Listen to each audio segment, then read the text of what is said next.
차가운 겨울바람이 몰아치는 2024년 1월의 중국 지린성. 평소라면 재봉틀 돌아가는 소리만 가득했어야 할 의류 공장에서 비명과 고함 소리가 터져 나옵니다.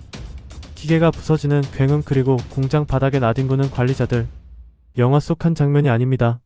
중국 한복판에서 벌어진 북한 노동자들의 목숨을 건 집단 폭동 현장입니다. 우리가 알던 북한 주민들은 어떤 모습인가요? 당의 명령에 무조건 복종하고 숨죽여 지내는 수동적인 존재들이었죠. 하지만 이날은 달랐습니다. 무려 3,000명에 달하는 북한 노동자들이 일제히 일손을 놓고 자신들을 감시하던 북한 보위부 요원들과 간부들을 인질로 잡았습니다. 심지어 그 과정에서 관리자 한 명이 분노한 노동자들에게 구타당해 사망하는 충격적인 일까지 벌어졌습니다. 북한 정권 수립 이후 해외 파견 노동자들이 이렇게 대규모로 조직적으로 반기를 든 것은 역사상 유례가 없는 일이었습니다. 도대체 그들은 왜 자신의 목숨을 담보로 이토록 격렬한 저항을 선택했을까요? 사건의 내막을 이해하려면 먼저 이들이 왜 중국까지 왔는지부터 알아야 합니다. 북한에서 해외 파견 노동자로 선발되는 것은 하늘의 별 따기입니다. 뇌물을 주고서라도 나가려고 줄을 섭니다. 왜냐고요? 북한 내부에서는 상상도 할 수 없는 큰 돈, 즉 외화를 벌어올 수 있다는 희망 때문입니다. 하지만 중국 도착과 동시에 그 꿈은 산산조각 납니다. 그들이 마주한 현실은 공장이라는 이름의 감옥이었습니다. 하루 12시간에서 16시간에 달하는 코된 노동, 휴일 없는 근무, 그리고 공장 밖으로는 한 발자국도 나갈 수 없는 철저한 감금 생활이 그들을 기다리고 있었습니다. 더 기가 막힌 것은 임금 구조입니다. 중국 기업은 북한 노동자 한 명당 월 2,500위안에서 3,000위안, 우리 돈으로 약 50만원 정도를 지불합니다. 하지만 노동자들의 손에 쥐어지는 돈은 고작 10만원 남짓. 나머지 돈은 어디로 갔을까요? 네, 바로 충성자금 계획분이라는 명목으로 북한 당국이 고스란히 가로채 핵개발과 미사일 발사 비용으로 써버린 겁니다. 그럼에도 노동자들은 참았습니다. 그런데 2020년 전 세계를 강타한 코로나19 팬데믹이 이들의 운명을 갈라놓았습니다. 북한이 국경을 완전히 봉쇄하면서 3년 계약으로 왔던 노동자들은 기약 없이 중국에 발이 묶이고 말았습니다. 길게는 7년까지 귀국하지 못한 채 타향에서 기계처럼 일만 해야 했습니다. 이 기간 동안 북한 당국은 아주 잔인한 짓을 저질렀습니다. 지금은 코로나 때문에 돈을 전달할 방법이 없다. 너희 월급은 평양에 잘 보관하고 있다가 귀국할 때 한꺼번에 주겠다라고 거짓말을 한 것입니다. 노동자들은 그 말을 믿었습니다. 아니, 믿을 수밖에 없었겠죠. 수년간 피땀 흘려 모은 돈이 목돈이 되어 돌아올 거라 기대하며 버텼습니다. 그리고 운명의 2023년 말 드디어 국경이 열리고 일부 노동자들이 먼저 귀국길에 올랐습니다. 그런데 청천벽력 같은 소식이 들려왔습니다. 먼저 귀국한 동료들이 돈을 받았을까요? 단 한 푼도 받지 못했습니다. 국가 사정이 어려우니 이해라는 말 한마디로 청춘을 바친 7년의 대가가 공중분해된 것입니다.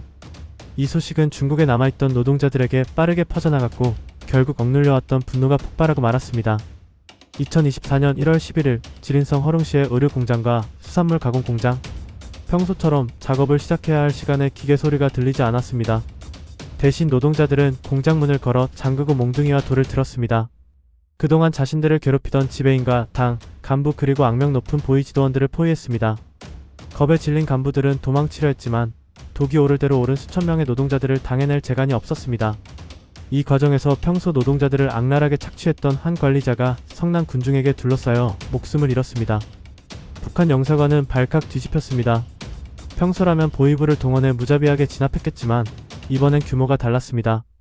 3,000명이나 되는 인원이 한꺼번에 들고 일어났으니 무력으로 제압하려다가는 더 큰 유혈 사태 혹은 국제적인 망신으로 번질 수 있었기 때문입니다.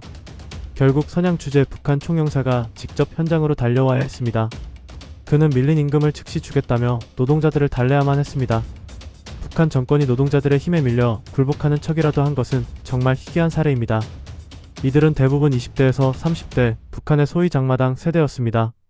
이들은 태어날 때부터 국가의 배급이 끊긴 시대를 살았습니다. 국가가 밥을 먹여주지 않는다는 것을 뼈저리게 알고 자란 세대입니다. 스스로 장사를 해서 먹고 살았고 시장의 논리에 밝습니다. 일한 만큼 대가를 받아야 한다는 자본주의적 사고방식이 머리에 박혀있는 것이죠. 게다가 이들 중 상당수는 여군 출신의 20대 여성들이었습니다.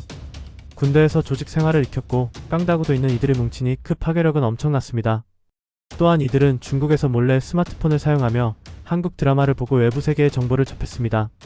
한국 노동자들이 어떻게 권리를 주장하는지, 바깥 세상이 얼마나 자유로운지 알고 있었습니다. 그랬기에 장군님의 은혜에 운운하는 낡은 선동이 더 이상 통하지 않았던 겁니다. 북한 당국은 급한 불을 끄기 위해 임금 일부를 지급했지만 그것은 미끼였습니다. 사태를 주동했던 핵심 인물 200여 명은 결국 색출되어 버스에 태워졌습니다. 그 버스가 향한 곳은 고향 집이 아니었습니다. 한번 들어가면 살아서 나올 수 없다는 악명 높은 정치범 수용소로 끌려갔을 가능성이 매우 높습니다. 하지만 중요한 것은 북한 주민들이 변하고 있다는 사실입니다. 2024년 1월 지린성에서 타오른 불꽃은 2월 야오닝성으로 3월에는 아프리카 콩고 건설 현장으로 번져나갔습니다. 공포 정치로 억눌러 왔던 댐에 균열이 가기 시작한 것입니다. 노예가 되기를 거부하고 주인이 되기를 선택했던 그들의 용기. 과연 이 사건은 북한 붕괴의 서막이 될 수 있을까요?